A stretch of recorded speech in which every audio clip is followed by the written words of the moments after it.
Alhamdulillah selesai sudah. Ini saya sedang perjalanan menuju pulang setelah seharian mancing dari kemarin sih. Perjalanan itu cukup jauh, 3 sampai 4 jam. Di perjalanan pulang saya melihat YouTube, ternyata ada Wakil Gubernur Jawa Barat terpilih Kang Erwan sedang di Solo, dan bahkan beliau bertemu dengan Pak Jokowi. Lebih tepatnya beliau berkunjung ke rumah Pak Jokowi, dan Pak Jokowi memberikan pesan untuk Jawa Barat ke depan. Alhamdulillah, ini pemandangan yang luar biasa ya. Gubernurnya, wakil gubernurnya, kan kita tahu sama-sama Pak Jokowi itu salah satu orang, mungkin satu-satunya orang yang dibenci setengah mati oleh Rizik dan kawan-kawan. Tiba-tiba wakil gubernurnya menyambangi Pak Jokowi. Ya iyalah, siapa Rizik dan kawan-kawan? Semua orang sepakat lebih, aduh, jangan dibandingkan dengan Pak Jokowi lah. Rizik terlalu jauh, baina sama wasumur bor. Itulah ya. Coba ini dengarkan dulu sama-sama nih, lihat. Selamat siang. Pak, pertemuan ngobrolin apa, Pak? Ya, alhamdulillah saya bisa bersilaturahmi ke kediaman Pak Presiden ke-7 Republik Indonesia, Pak Jokowi. Hari ini saya mendampingi Bapak juga nonton, akan Persib kan nanti malam main lawan PSS di Solo ini. Ya kebetulan saya mohon jadwal untuk bisa bersilaturahmi ke kediaman Pak Jokowi, dan alhamdulillah hari ini bisa diterima dengan baik. Kita ngobrol panjang lebar ya, dan mengenai Jawa Barat ya, alhamdulillah kan saya juga baru terpilih menjadi wakil gubernur Jawa Barat. Tadi Bapak mengucapkan terima kasih Pak, dukungannya juga, supportnya. Ya ini kunjungan balasan kami juga, karena sebelumnya Mas Gibran juga pernah, Pak Wapres pernah mampir ke rumah kami di Tanjung Sari di Sumedang. Sekarang saya berkunjung ke Solo. Ada masukan dari Pak Jokowi terkait kepemimpinan ke depan nggak, Pak? Ya banyak sekali yang disampaikan beliau ya, terutama untuk Jawa Barat ini sebagai daerah pemilih terbesar, penduduk terbesar di Indonesia. Ya kita bagaimana nanti menjaga kerukunan, kebersamaan di Jawa Barat ini supaya tetap tentram, adem. Ya insya Allah saya akan mengikuti cara beliau ketika memimpin dulu di DKI dan juga di Indonesia. Kalau terkait pembangunan ada yang ditekankan nggak? Pembangunan ya saat ini kami lebih memprioritaskan untuk kesejahteraan masyarakat Jawa Barat dulu ya. Kita pembangunan akan sampaikan sampai ke desa-desa, nanti infrastruktur yang terintegrasi dari mulai provinsi, kota, kabupaten sampai desa. Siap. Pak Jokowi. Tambahnya Bapak terkait kunjungan Pak Erwan hari ini. Ya, saya menyampaikan selamat pada Pak Erwan sebagai Wakil Gubernur Jawa Barat bersama Deddy Mulyadi untuk periode 2024-2029. Karena apapun, Jawa Barat adalah provinsi dengan jumlah pemilih yang terbanyak di Indonesia. Saya kenal baik dengan Pak Umu, sangat baik, dengan Pak Erwan sangat baik. Kalau sesuai karakternya Pak Erwan gimana, Pak? Menurut Pak Jokowi, karakternya Pak Erwan bisa memimpin Jawa Barat ke depan? Ya, dia ini kan tipikal Jawa Barat asli. Baik kalau berduet dengan Pak Deddy Mulyadi, saya kan sangat cocok, saling mengisi. Ya. Pak, terakhir Pak, tadi ngobrolin soal Persib sama PSS nggak, Pak? Baru aja tadi. Baru aja tadi. Tebak skor nggak, Pak? Tebak skor. Dan ada tebak-tebakan. Dapat jersey nggak Pak, Persib Pak? Ya dapat. Nomor berapa Pak jersey Pak? Belum saya buka. Nomor 7. Oh, nomor 7. Sesuai dengan Presiden RI ke-7. Ya, terima kasih. Terima kasih ya, nuhun. Terima kasih. Terima kasih banyak. Terima kasih.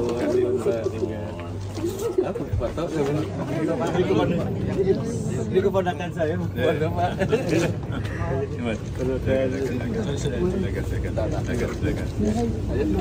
Kameranya ada?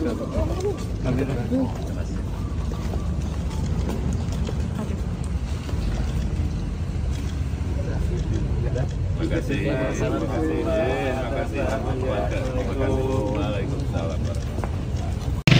Kebayang nggak kalian?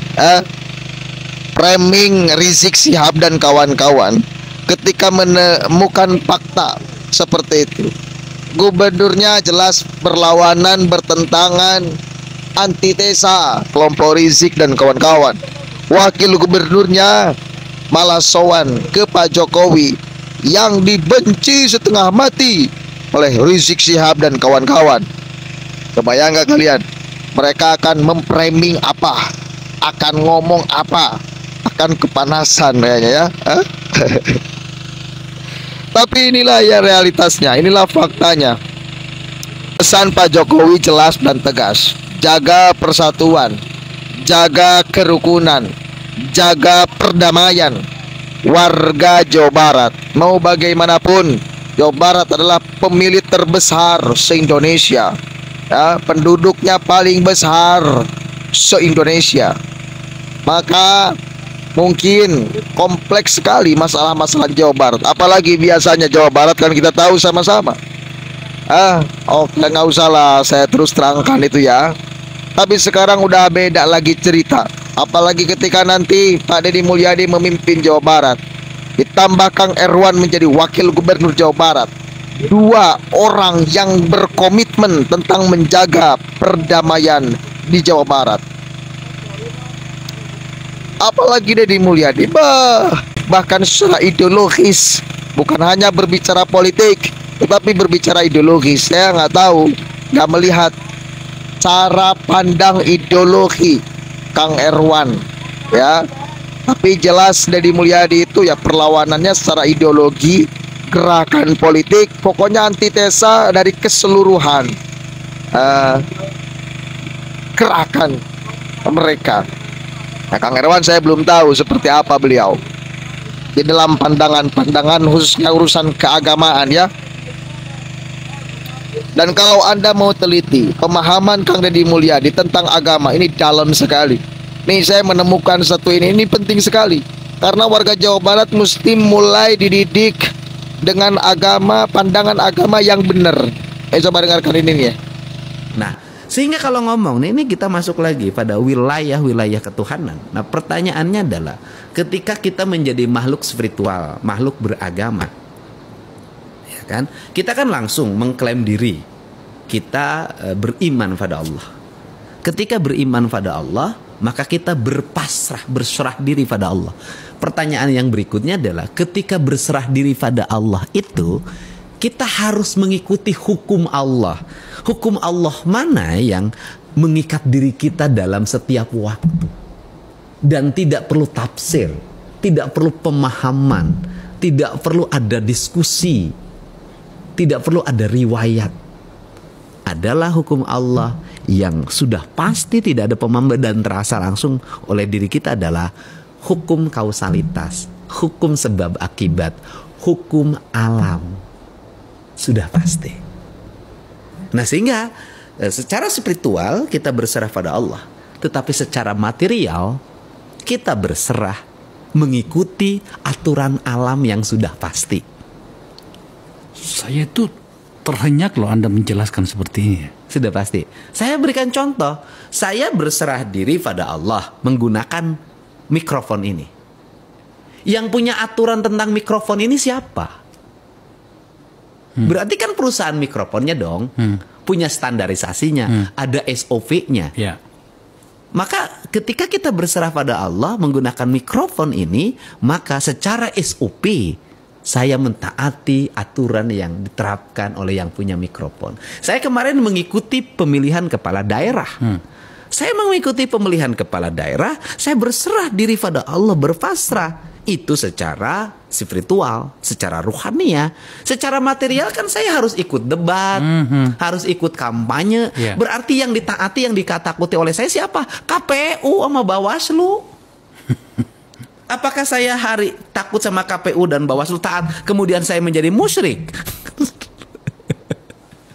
Kan materialnya harus ikut. Ketika kita naik pesawat, kita berserah pada Allah. Kan kita harus ikut dong aturan di pesawat. Nah, ketika kita tinggal di bumi ini, di alam ini, kita taat pada Allah. Jadi kita harus mengikuti hukumnya siapa? Ya hukumnya alam, karena Allah sudah memberikan tugas kepada alam dengan hukumnya.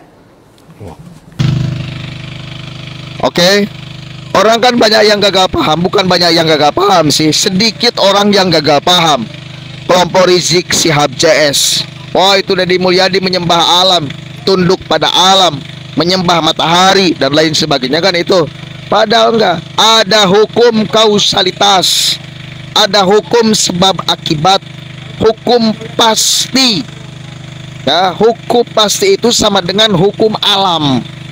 Hukum alam itu pasti. Bila alam kemudian dirusak, pohon-pohonnya ditebang dan lain sebagainya, maka apa yang akan terjadi? Banjir, Pak. Itu hukum sebab akibat. Itu hukum pasti.